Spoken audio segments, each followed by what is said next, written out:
Hi guys, and welcome back to my channel. And today I want to talk about how I deal with grief. Now, I decided to take this video in this direction because of conversations that me and Sunstar had in the comments sections. And as she was talking with me about the smoke that took place, or the fire that almost started in my kitchen while I was sleeping because of my oven not turning off, you know, when it shows that it should be off.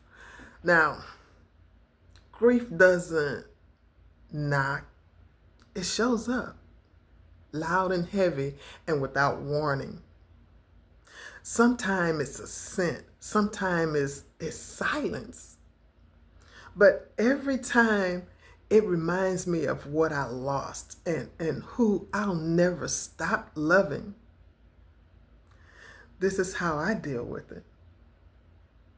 Not by pretending I'm okay, but by choosing to keep going anyway.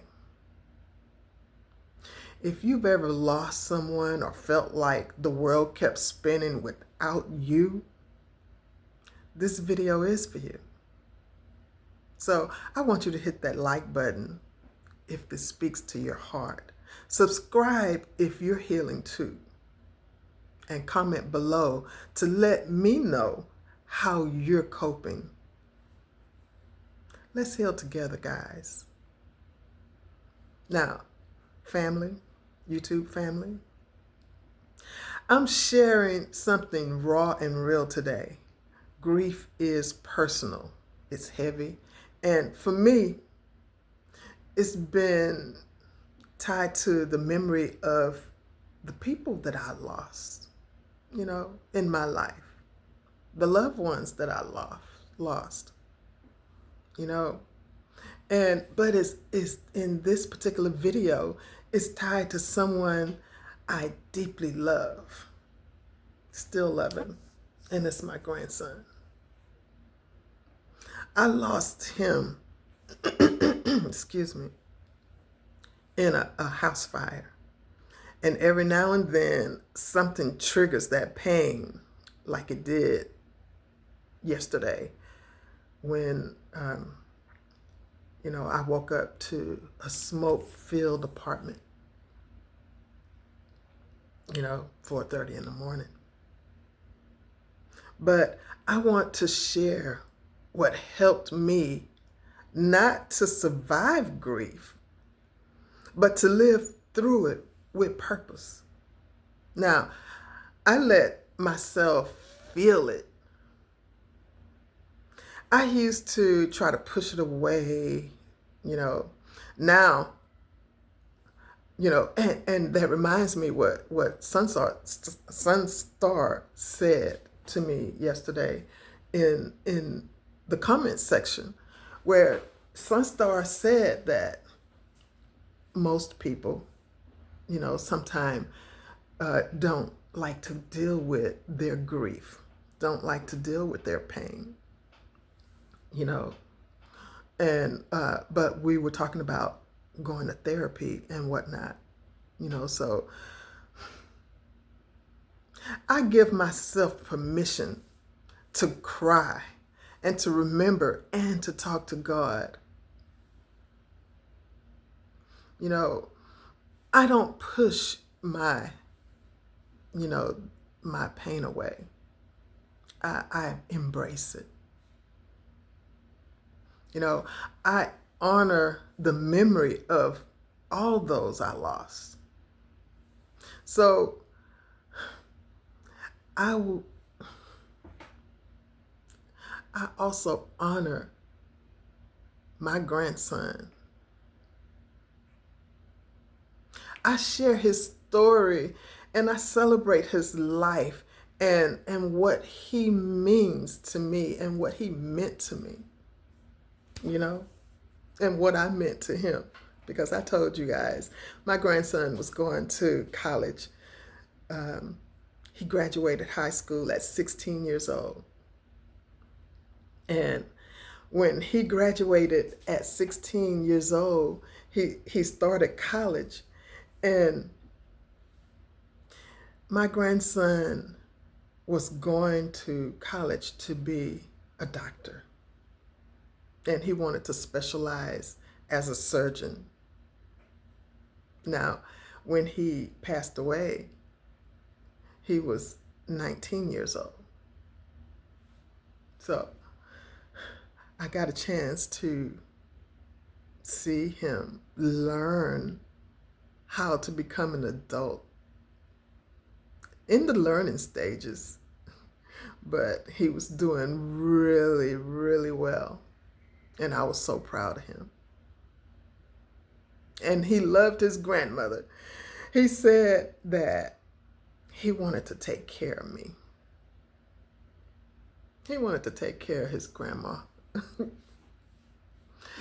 I stay grounded in my faith.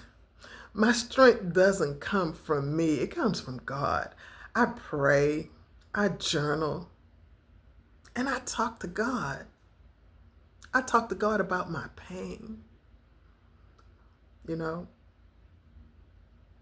I keep showing up.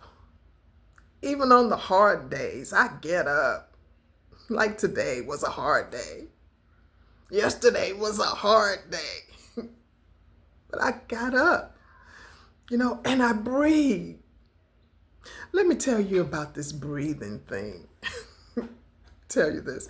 During one of the times when I had my surgery they removed the cancer from my breast.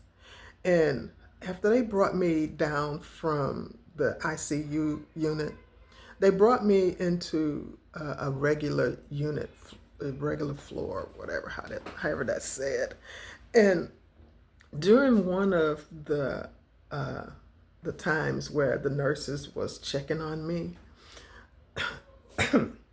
this one nurse came in the room and she was just looking at me. She said, "Hi, how you feeling? How you doing?" And I said, "Oh, I'm doing fine." She said, "I was just checking on you.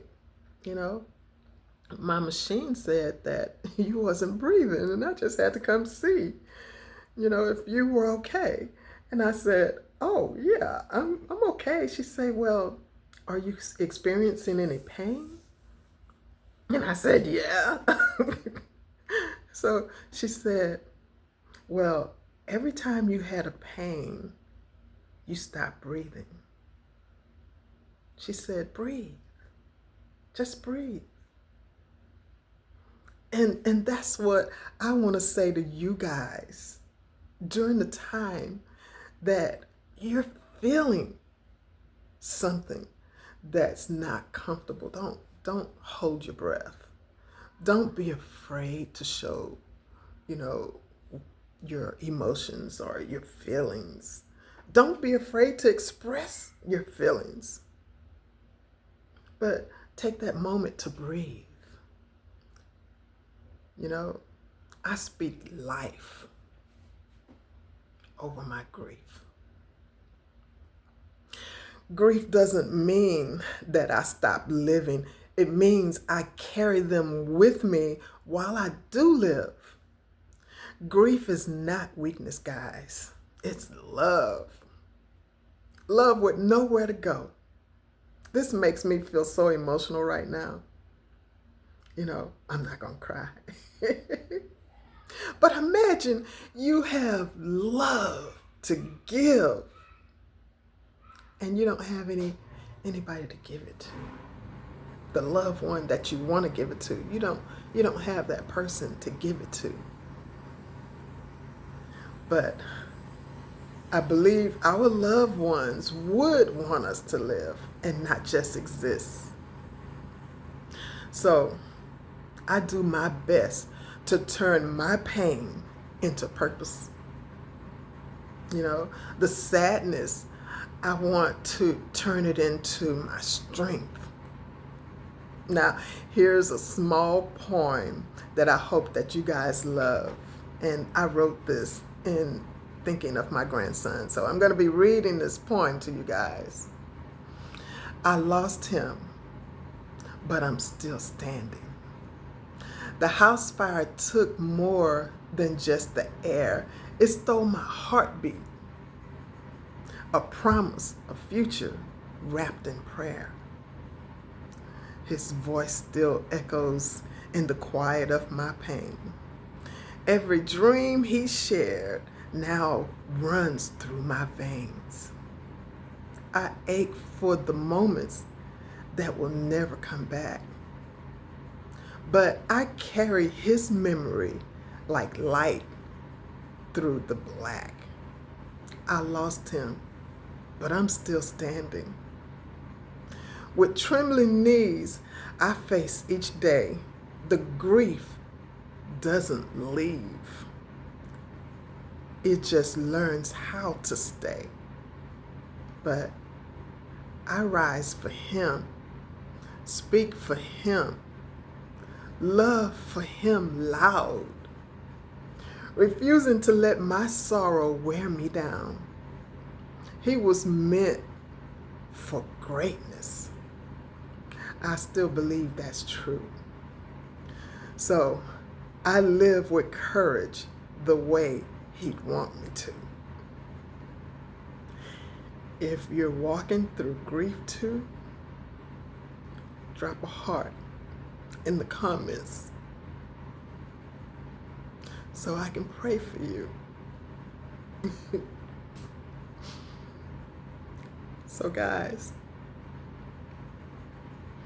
even though I feel teary, I'm okay. I'm okay. I've been through worse. You know, I'm still standing. Like, share, and subscribe on my video. Subscribe if you're on a healing journey too. You know, and remember that grief may shape you, but it doesn't define you. So guys, until next time,